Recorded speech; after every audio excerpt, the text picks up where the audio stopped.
In 1990, Iranian director Amir Shavan, along with actors Matt Hannon, Mark Fraser, and Robert Zadar, made one of the greatest cinematic experiences of all time. To see and experience this film is beyond an event and is considered to be one of the worst films ever made. But it's been placed into the category of so bad, it's good. I'm of course talking about Samurai Cop.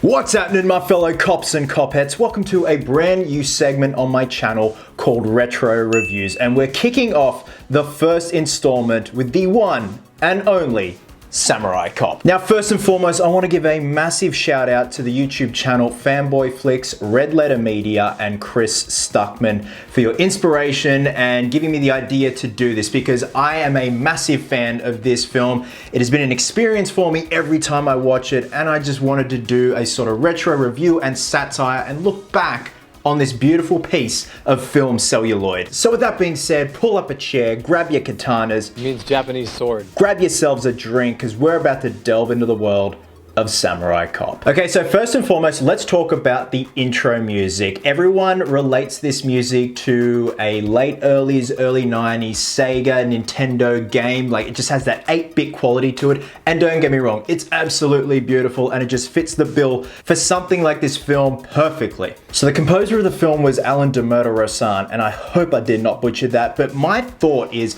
I want to know what that was like seeing him compose this theme. I just had a feeling he was really getting into it and thinking he was making something on Hans Zimmer's level.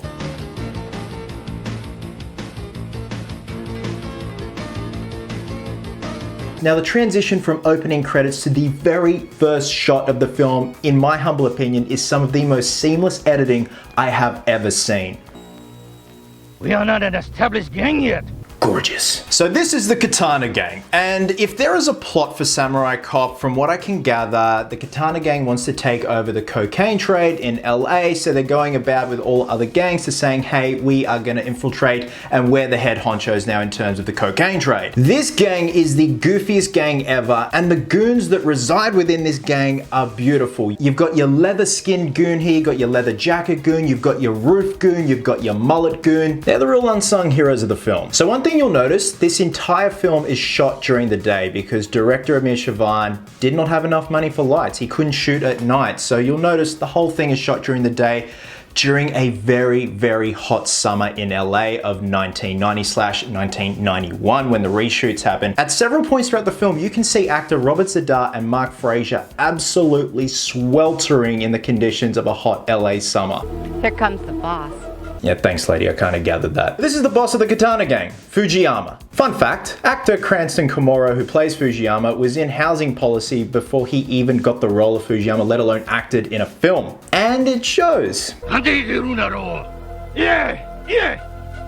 Right now, I want that old Chinese fox dead. Okay, boss. Now we're about to set up our first fight scene between two of the rival gangs, the Katana and this gang here. So essentially they're coming in to say, we run the show now. I just feel this shot right here was not intentional. I feel like the cameraman's fallen over and just kept filming. Look at this guy here. He is questioning his choice of being in this film. Now, not only could Amir Shavan not afford lighting to film at night, he also did his own ADR and looping. So he did not get the other actors to come back in to record additional dialogue.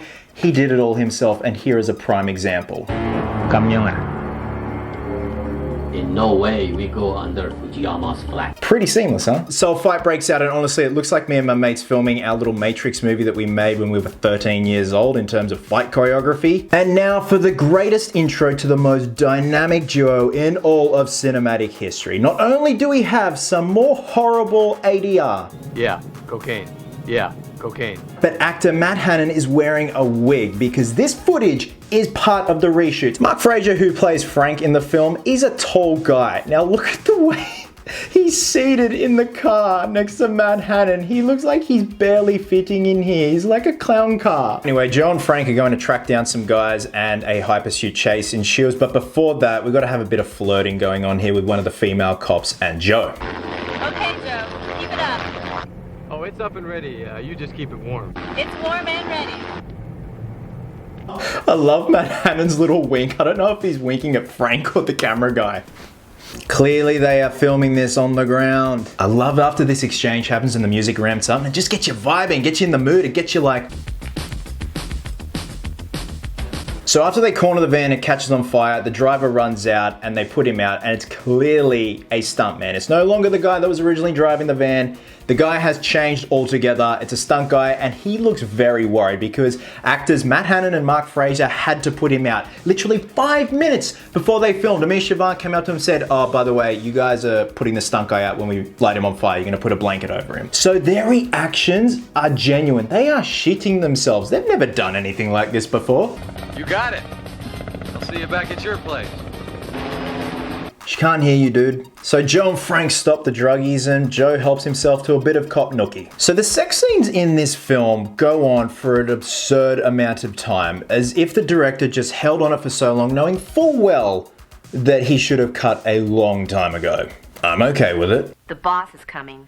Yeah, thanks lady, I kind of gathered that. The driver of the van that was housing the drugs has been taken to hospital. He's got 3rd-degree burns, he's critical, and he's not able to talk, but he's still alive. So Fujiyama holds a meeting saying, I want him and I want him dead. In fact, I want his head on my piano. I want his head on this piano. And Robert Z'Dar gives a Oscar-worthy performance in terms of delivering that speech about the head on the piano.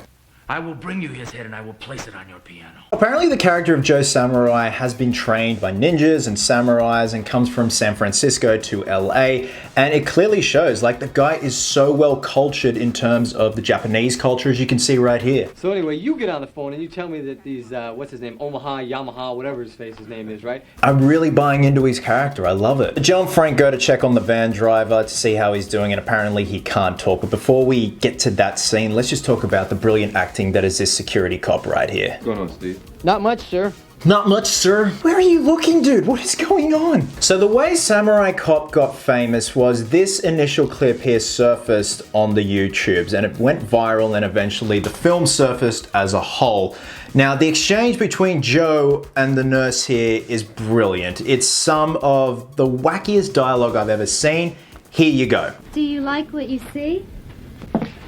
I love what I see. Would you like to touch what you see? Yes, I would. Would you like to go out with me?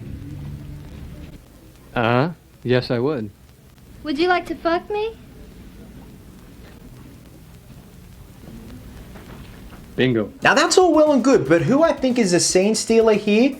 Mark Fraser as Frank. Look at his reaction shots. It was literally a matter of Amir Sivan just cornering Mark Fraser in his office. They're not in the same location, and just getting him to do reactions, even looking at the camera and breaking the fourth wall. Red, disguised as a nurse, wheels Yamashita in that's hidden in a trolley, and they decapitate the van driver to silence him so he won't talk and then give up the whole katana gang. And that head looks like it weighs about 10 grams. So after Red and Yamashita leave the hospital, the security guards come after him, and it features Amir Sivan's, hey, wait a minute, over and over and over again. Hey, wait a minute. Hey, wait a minute. Hey, wait a minute. Now let's talk about the captain in this film, the police captain. He is by far one of the highlights. This captain takes the fucking cake with just how batshit insane he is. They're bringing this moron from San Diego to fight the Japanese katana gang. To fight the Japanese katana gang! I feel like somebody stuck a big club up my ass, and it hurts. I've got to figure out a way to get it out of there. I feel you, Cap. And to cap this scene off, just watch this exchange between Mark Fraser and the captain. You son of a bitch! Come back here, you motherfucker!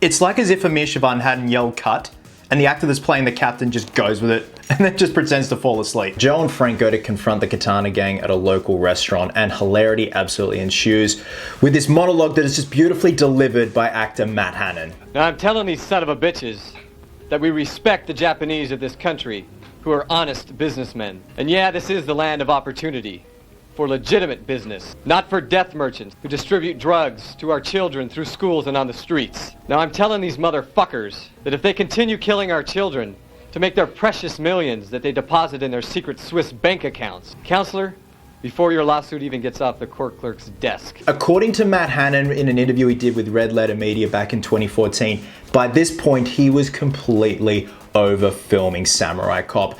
And the way he delivers the dialogue is so half-assed, and he was fully aware of it. So much so that this wasn't even filmed in the same location. This was filmed in Amir Shavan's office. If there's one way to leave a room, it's the way Mark Fraser does it. Hey, counselor. We'll see you in court. Now, before they leave the restaurant, there's a nice little encounter with a waiter here, which is just absolutely charming. And if he was my waiter, I'd be fucking stoked. Who shot him? He. Who? Him. Who's him? Himself. Oh, he committed suicide. Yes.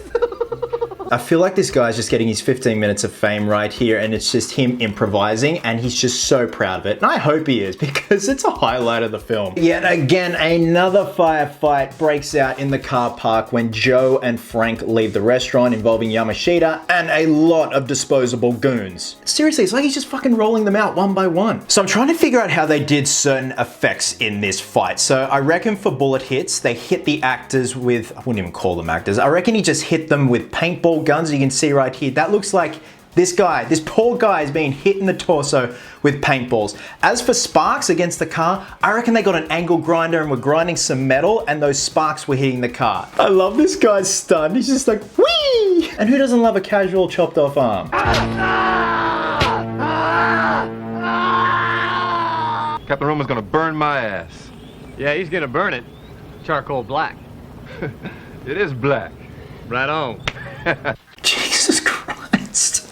So the lawyer for the Katana gang goes and confronts the captain and says, hey, two of your guys came and threatened my clients, so we're gonna take action. And this is the captain's response. I'll see you in court. You motherfucker, I'll see you in hell. Leave me alone. Get a job. Spoken like a true dad. Joe heads back to the restaurant where they initially confronted the Katana gang because he has a crush on one of the girls who is dating Fujiyama or seeing Fujiyama. And we obviously have that beautiful cameo by that god-awful cotton lion head. Apparently the owner of the location wanted this lion head front and center in one of the frames, and director Amir Shavan just went with it, rolled with it, and there it is, front and center. And then another fight breaks out downstairs in the nightclub section of the restaurant. And these guys are just highly trained, highly skilled members of the Katana gang who want to take Joe down. I don't know why, I always love this little dog losing his absolute shit when they're running past. Again, here's another prime example of how women are written in this film. Hey, preacher. Yeah? You and I got nothing to do. Let's fuck. Shut up. So in the next scene, the cops surround the place of Okamura, and he's in his undies with a girl, which is what we want to see. Joe and Frank confront him, but he does a runner. He grabs a briefcase, gets dressed, and heads down the backyard, I'm guessing, which then leads to some hand-to-hand combat between Okamura and Joe. Now, the fight is so intense that they actually teleport to a new location, and Joe all of a sudden has a mysteriously brand new head of hair. So much so that the hair is actually able to be removed in one shot. That is beautiful filmmaking. Now, like I mentioned at the beginning of this video, Matt Hannon had no prior martial arts training, so all he's doing is waving his hands in the air like Spider-Man. Frank intervenes and helps take down Okamura, who then pulls a gun, and then Joe ends up shooting him dead. And I've never seen a man look so good in double denim and long hair. Now, keep in mind, the framing of this film is so spot on. It's absolutely beautiful. I mean, I love the fact that they've kept so much space above the actors' heads in some shots. I mean, that is filmmaking 101. We then abruptly cut to Joe looking over some footage with one of the archivalists. So the ADR for this was done by Mark Fraser, who plays Frank. He came in and did some ADR for this old timer that looks a lot like Walt Disney. Expecting anybody? No. That's a warning bell. This fucking guy with his sunnies. Another firefight breaks out between Joe and the goons with some beautiful ADR. And again, keeping with the theme of how seamless the transitions are from scene to scene or opening credits to scene, we have this beautiful transition.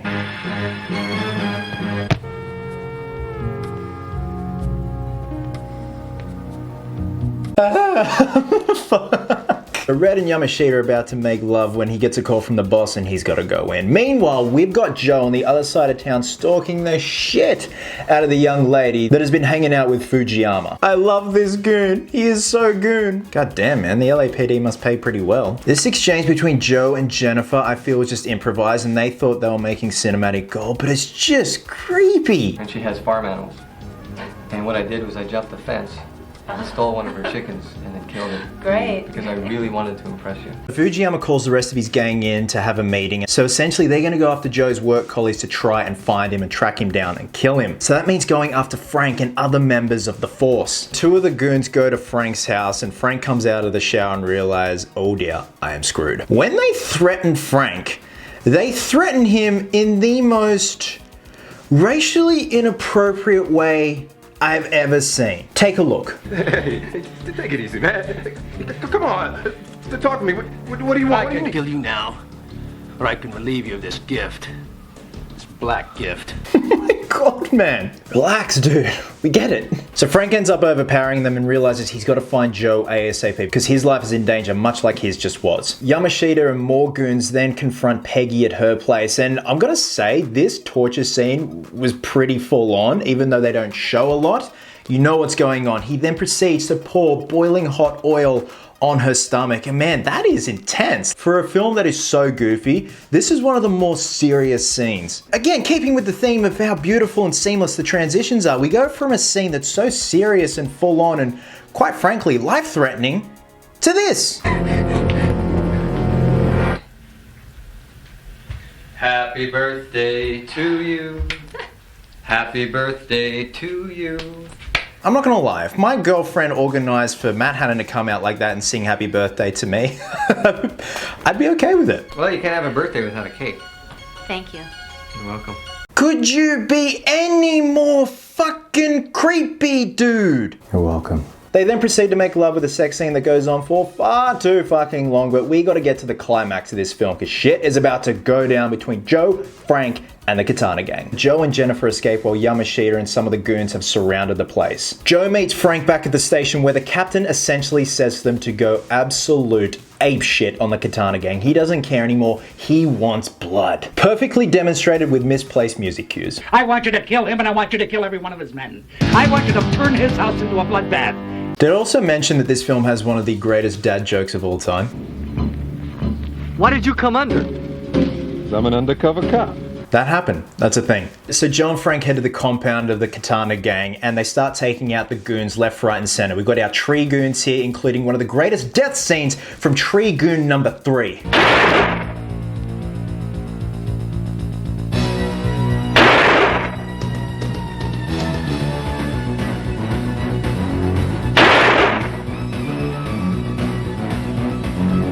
So the locations apparently for filming this were going back and forth from this mansion to Amir Shavan's office. It was just an absolute clusterfuck of locations and trying to make the continuity all match up. So Fujiyama ends up taking Jennifer hostage and it's a standoff between him and Joe, but we see that Frank is off on the side and delivers a badass line even though he could have just shot Fujiyama at any time he wants. You have to worry about her life, not me. Neither do I.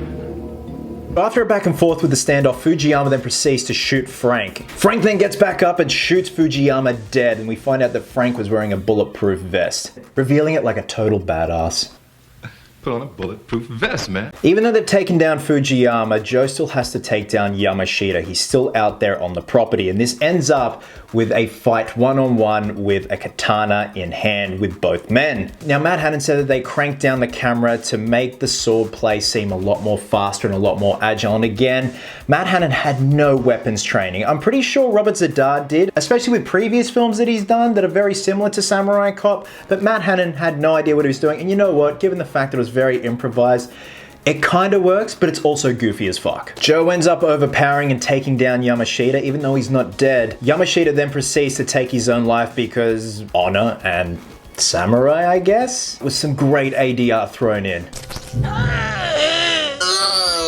Look at this close-up camera angle, man. It looks like a fucking snuff film. So we transition from Yamashita's dead body to a lovely beach where Joe and Jennifer are looking 90s as fuck, enjoying themselves, and the film ends. And that, cops and copettes, is Samurai Cop. Now, with these retro reviews, I don't give a rating on these films. These reviews are for very bad films. So bad that they're good. I don't need to give a rating. It's all about the experience for me. And if you haven't experienced Samurai Cop, I highly recommend checking it out. The first time I saw this film was with two of my dear friends. We got beers, pizza. We had an absolute blast with this film.